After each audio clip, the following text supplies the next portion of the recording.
recording. I was about to say it will give us a heads up when it started, but I'm just going to talk us through a bit of information about A-level Chem. So you might have already noticed here that we all study AQA, that's our exam board for A-level chemistry at the Wren School.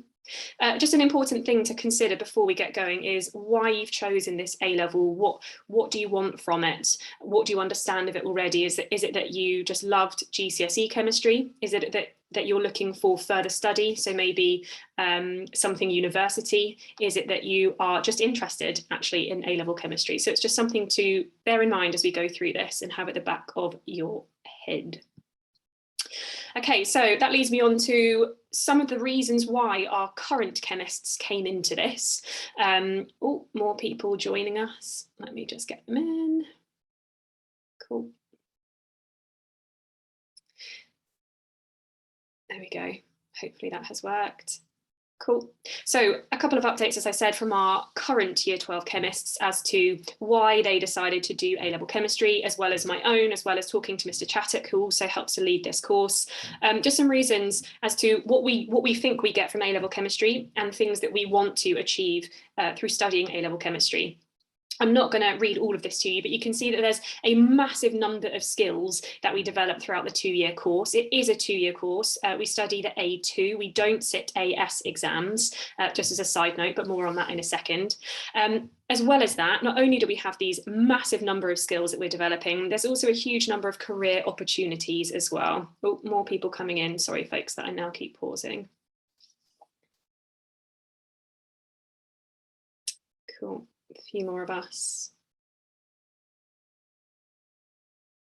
Hello, folks. So those of us that have just joined us, I haven't got any further than this slide at the second. So I'm just trying to look at what we actually do, what skills we want to develop from studying A-level chemistry. Maybe I'll just pause there for another second, as there's still quite a few people that are joining us.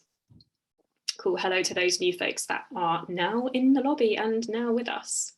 Okay, so for those that have just joined us, all I've asked you to do at the minute is reflect on what you want from A-level chemistry, why you're considering this, why is this a subject of interest to you? Is it that you are just interested in science generally? Is it that you're thinking about pursuing chemistry post-16s, so moving on to 17, 18, and then maybe university from then on?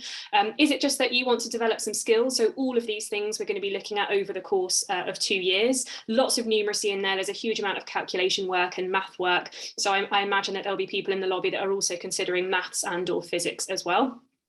And or careers. So we've got a few students interested in medicine at the minute that are just sitting Year 12 chemistry. So it could be good as you get to know the school just to have a chat with our current Year 12 going on to Year 13 chemists for some ideas about what they plan on doing with their A-level in chemistry. So as I said, I'm not going to read all of these to you. This will be available on the website, so you can always come back at any point and have a look. I just realised I failed to introduce myself as well, assuming that the people in this chat know who I am. Not true at all. I am Miss Threlfall. I am the subject lead of science at the Wren School. I'm also one of 2 teachers that lead A-level chemistry. So with myself, we have a second teacher called Mr. Chattock. The course is roughly split about 50-50 between the 2 of us. So we each take ownership for about half of the course. And you might be there thinking, well, what does the course entail? How is A-level chemistry any different to GCSE chemistry? And just to give you an idea about the difference between those 2 things, I've just pulled a bit of information about one of the topics I've just taught actually to our current chemists is alkenes. So you might remember on the left-hand side at GCSE, this is about the limit of what we are taught of alkenes at GCSE level. So we look at naming, we look at carbon and the bonding in carbon, so covalency. We start to look at chemical formulas and maybe some generic formulae for alkanes and alkenes. And then we start to talk about structure of alkenes as well. And that's, as I said, is about the limit of GCSE chemistry. And that's the kind of knowledge that we get to. But A-level is much more about application. It's much more about pulling apart what we know about GCSE chemistry and some of the time completely dismantling what we understand of GCSE chemistry. And you'll find actually that some of what we are taught at GCSE isn't necessarily true. So that's one of the most exciting bits coming into A-level chemistry and realising that you've been lied to this whole time. No, it's just not that simple. pamphlets that A-level chemistry, as you imagine, is particularly complicated. So we have to make a more simplistic version at GCSE. So these are some of the kind of things that we look at when we talk about alkenes at A-level. One of the fundamental introductory topics is all about bonding and structure, not necessarily of alkenes, but of pretty much any molecule that you'll come across in the whole of the 2-year course. We then link that to physical properties. We link that again to reactivity and or reaction mechanisms. I'll show you one of those in a second. And then we talk about the different type of molecules that exist and how those molecules are different at A-level to GCSE. We talk about something called isomers, but more on that throughout the course of the 2 years. So predominantly the difference that we have here is depth. And we go into a huge amount of depth across an array of topics throughout the 2-year course. Again, so what do these lessons actually look like? Well, they probably look very familiar to your GCSE lessons, whereby we have the same setup that you'll have a start every lesson, normally composing of practice questions. They will revisit content that we've likely been looking at either at GCSE or as we progress throughout the year. We'll start to revisit topics that we've taught, say, in September. So we're constantly revisiting and revising knowledge throughout the year that we've gained, because it's a lot. It's a massive amount to remember. So it's really important that we keep going over that content just to making sure that we've got it solidified before we move into mocks, which are about now for our year 12s, and all this time next year we'll be thinking about our A-level exams. As well, in every lesson, you will have this slide which says learning objectives at the top. If you can't see this, can you just shout at me at any point? I'm just going on assuming that you can see what I'm talking about. But if you can't, do let me know in the chat. And these learning objectives link to what's called our specification. And again, you might be familiar with this at GCSE level, but at A-level, it is paramount that you are familiar with this specification. And what that tells us is it's a huge breakdown of each of the topics and the content within the topics. And it basically is a giant list of things that you need to know and understand. So it's really important that we can pinpoint and signpost to you what we're actually looking at in each lesson. So again, we will be directing you to look at the specification just to make sure that we've hit each of those points throughout our lessons. Then, as you can expect, we will have our content. So normally we would teach you a bit of content, and then following that, we would do some sort of assessment. So practice questions, for example, could just be peer review, could be self-review. There's lots of different things that we do. Every lesson looks different. It's impossible to tell you that this is what every lesson will look like, because it just won't. But this is the basic structure of our chemistry lessons, just to give you an idea. So what will we actually be looking at? So as I've said, there's a huge number of topics throughout the 2-year course. So the block on the left-hand side is generally what we look at in year 1. So I'll give you a second just to have a look at some of those things. You'll recognise even that there is some commonality between GCSE and A-level, but as I said, we will start with the GCSE concepts and then we will start to build up to the A-level content itself. So we usually will not move through a topic before we've gone over the GCSE content that we hope that you will have by now. But because we've had a pretty strange year, or pretty strange 2 years actually, throughout our educational route, it's impossible to say that we're all going to be on the same level when we join. So we will definitely be covering the GCSE content at the beginning of each of these topics, just to make sure that we are all where we want to be. So generally we start the year looking at atomic structure and or bonding. As I said, bonding is one of the most fundamental topics that we need to really have a good understanding of before we go any further, because it does kind of worm its way through a lot of these other topics. And again, on the right hand side, these are our A-level topics. So these are generally taught in year 2. So we're going to need a good understanding of all of the topics on the left before we can move on to topics on the right. And how are you going to be assessed? Well, there's our official, so our actual A-level assessments look like this. There are 3 different papers. Each of them assess something slightly different. So paper 1 is our inorganic and physical chemistry paper. So you can see a breakdown of all of the topics that you will find on that paper itself. Each of the papers have got a mixture of different type of questions. So some short, some long answers, some multiple choice. You might be cheering in the background thinking, what, multiple choice at A-level? I assure you the multiple choice are considerably different to the multiple choice that you might have found at GCSE. In fact, they're much more challenging. They're incredibly challenging actually at A-level. So it's a really interesting jump from the type of assessment that we experience at GCSE to A-level. Paper 2, similar format, we look at organic and physical chemistry. Again, just noting that both of those papers are pretty heavily weighted, so 35% of your A-level there. And paper 3, so practical skills, more on that in a second, but that's where we'll be looking at the required practicals of your A-level. In the same way as at GCSE, we've got these required practicals that we need to know inside out. We have a similar setup for A-level and AS and A2. And that looks like this. The practical assessment is assessed through what we call a CPAC. So they are common practical assessment criteria. And after this, I will send you a document with each of those criteria bullet pointed so you can have a read through and know exactly what's expected of you. But generally, there are 12 required practicals. Now, that's not to say that we will only be doing 12 practicals across the 2-year course, but it is 12 practicals that you are expected to know inside out.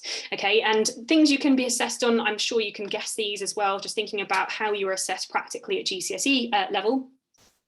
We're looking at methodology. So can you follow written instructions? Can you write valid instructions for a particular practical? Can you evaluate? Can you assess the validity of any method that's presented to you? Can you apply investigative approaches and methods when using instruments and equipment? So again, you're going to come across equipment and techniques that we just haven't visited at GCSE. So it's going to be really important that we start to look at the type of equipment that we'll be using at A level. It gets slightly more complicated, as you can imagine. Can you conduct safe practicals? So needing to make sure that you are familiar with what we call CLEAPs or CLEAPs. You might have heard this term before. So hazards, basically, of the different chemicals, of the equipment that we're using. Can you identify them and mitigate any of those risks? Making and recording observations, I think that's the most obvious of all of them. So can you conduct and produce results from the practical that you're undertaking? And finally, so research, reference and reporting. So that's something that we don't necessarily do a lot of at GCSE, but you are going to be expected to keep your own lab books. In those lab books, you are going to have to conduct research. You're going to have to reference that research and or produce reports as well on these required practicals. So a little side note there, your lab books, we will be having a look at periodically just to make sure that they follow the schema that we want them to follow, so they look how we want them to look, and that you've got everything in there that you need to. So please don't panic if you're not familiar with what a lab book should look like. I don't expect you to at this point in time, so that is also totally fine. But if you are, more the better, so that's great. Generally then, our expectations, and I'm sure that you've heard this if you've been in any other sessions this week, are pretty basic. And I think they're straightforward. You could probably have written these yourselves. First of all, it's just to attend every lesson. We have a limited amount of contact time, and we have 8 lessons basically of contact time across 2 weeks. That will generally mean that you'll have 4 with me and 4 with Mr. Chattock. So it's not a lot, and it means that if you miss those lessons, it's going to be an hour's worth of teaching and an hour's worth of extra practice, so homework that you've also missed out on. It's your responsibility to maintain that, so to keep up and attend, and if you aren't attending, to make sure that you've tracked us down and you've caught up on anything that you've missed in that lesson. Okay, so again, slightly different to GCSE here. There is much more responsibility on you and your shoulders just to keep up with where we are and what we're doing. The same goes for if you're not sure with what we're doing. If there's something that you feel could be better communicated, I would absolutely expect you to come and have that conversation with us, okay? We're pretty open people, we're pretty open to have these conversations. I really hope that you'll find that pretty quickly when you get to know us. But we need to know, ultimately, we're here to support you and your education and your learning. So if there's something that you feel that you could get from us that we're not providing, come and talk to us at any point. Following on from that, you are going to make a plethora of notes. And as I said, you're going to have your lab book as well over the course of the 2 years. It is so important to keep an organized folder that just contains everything that we're doing. So again, we have these 3 exam papers at the end of 2 years. As you can imagine, those 8 lessons across every 2 weeks, your notes are going to build up pretty quickly. Okay, you've got a massive number of topics as well across the 2 years. So if you don't start off in an organized fashion, making sure that you have got all of your documents in one place and in a sensible, let's say, probably chronological, or as we follow the spec, manner, you're going to find it pretty difficult to revise or revisit those notes. At the end of every single topic, we have a topic assessment as well. So it's going to make sense if you have all of the notes from those lessons, you can then revise from them. Once you've sat your topic assessment and we've been through it and we've reviewed them, put that into your folder as well. Any homework that you're completing, any extra work goes into that folder as well. So over time, we're going to have this huge lot of evidence to show the amount of work, amount of effort that you've put into this course over 2 years. And finally, not to scare you, but it is recommended by AQA, so our exam board, that for every hour spent in the classroom, you spend a further hour on independent study. Now, we do set a lot of homework, so predominantly this year we've set practice questions. I've set further reading, we've set research assignments, so they do vary. They're not always going to be practice questions, but it's good practice to be as familiar as we possibly can be with the type of questions that do come up. But that's really key. Okay, that's going to be key for those of us that are wanting to stretch to the top end. So those of us that are looking at A's, even A stars, you are going to have to put in a significant amount of work in your own time. As I said, there's a huge amount of responsibility on your shoulders here to be independent learners. So as I said, I'm sorry if that's new to you. I hope that every other A-level session you've been in this week has also just solidified that same expectation. As well as that, so off the back of that, there are loads of resources that are out there to support you, okay? You are not alone in this. Obviously, Mr. Chattock and I are going to be with you the entire way. We've got our Year 12 going into Year 13 chemists who are always going to be around. They are particularly approachable, and I'm sure we'll love to have good conversations with you about maybe mistakes that they've made this year, or maybe things that have gone really well for them. But I'm also going to signpost you to these key resources. And some of them are, I mean, mixed media, basically. I will signpost you to different blogs and websites that I find useful and that our chemists have found useful this year. There's lots of things available on YouTube if that floats your boat, especially at the bottom where it says A-level success, that guy there. I refer to him an awful lot. In fact, my chemists think that I have a bit of an obsession with those videos and maybe the guy that makes them, just because they are outstandingly good. So I really recommend those. I promise you I'm not paid by them or anything, but I just do think they're great. And obviously, so resources wise, so we will have access to textbooks as well. If you're somebody that wanting to get ahead with calculations, there's this awesome book by Jim Clark. So just specialist calculation work for AS and A-level chemistry. And of course, there's the old CGP guides, which I'm sure lots of us are familiar with from GCSE. So there is a plethora of information out there. There's a massive number of resources, loads of which are online and readily available, should you need anything outside of lesson time. Cool, so that was pretty sweet and quick. It was about half an hour. I didn't want to take too much of your time. I will attempt in a minute to try and upload some documents, but I am told that we have had some issues uploading documents to the chat this week, so they will be located on the website. So a few things here that I would quite like to just kick you off with just before we go into our second session, which I'm pretty sure is next week. You might have come across this before. You might have heard of this term, Cornell notes. It's a type of note taking that has got a massive amount of evidence behind it as to it being a successful way to make sure that you are retrieving information and or then converting it into your long-term memory. It's going to be imperative for A-level study. So I would really like you to go away and have a look at that and just see if it's something that you think could work for you. Second thing there, just so thinking back to the chemistry papers, maybe you sat combined science, maybe you sat triple science. As I said, we're all going to start this course at different levels because we've all had different experiences across the last 2 years. So revisiting the content that would have been on those chemistry papers, again, is a great idea. So number 2 and 3 there, I think they're about 15-minute videos that basically revise the entirety of paper 1 and paper 2 content. As I said, I will be sending you 2 different documents, one of which is an induction booklet and one of which is an induction task booklet. I am not expecting you to complete both of those things before next week. Let me just tell you that now. The induction booklet has got a lot of the information that I have told you today, as well as different points in the specification that I mentioned earlier on, and just some hints and tips about transitioning from GCSE to A-level study.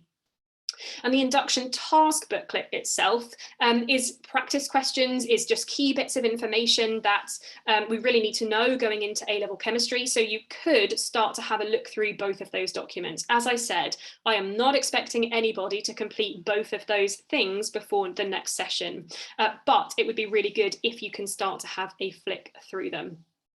And if you are somebody that is always looking to go the extra mile, again, this is a different resource, but equally as pivotal resource over the next few years. MA Chem Guy, he is a YouTuber that has outstandingly good A-level chemistry videos. And there is a playlist of videos that are all about prepping for A-level chemistry. So that link at the bottom is just for that playlist. So you could have a look on there, see if you can identify any gaps at the minute in your knowledge, and just go through some of those videos to start to try and revise a little bit of that GCSE content ahead of our next session, or ahead of next year even. Right, so I am going to